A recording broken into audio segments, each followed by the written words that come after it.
Why I joined Alfa Laval? There are a number of reasons. We are working with solving one of the global UN goals.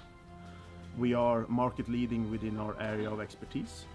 We are working in a truly global international environment where we're interacting with customers and colleagues in every part of the world every day. And of course, we're having a great team. I mean, we're cross-functional, we're working to support each other, learning from each other every day. It's just great to come to work. Spread of invasive species, that's considered to be one of the major threats to the world oceans by UN. Every year, more than 5 billion tons of ballast water is transported all over the world by ocean-going vessels. And if you introduce an invasive species, it can wipe out a complete ecosystem. The reason why I started at Alfa Laval is because I would like to make a difference for the marine environment. My passion is to develop new technologies.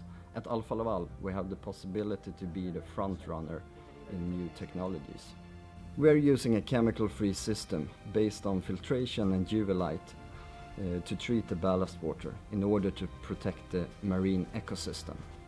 Of course, we are working with Internet of Things, and in our case, to support our customers in the best possible way. I wanted to work with Alfa Laval because of the environmental solutions and being able to make a difference. Ever since I joined Alfa Laval, I have really appreciated all the contacts I had with people from all over the world. Training is of course a great way to learn, but having day-to-day contact with skilled, experienced people is truly developing for me.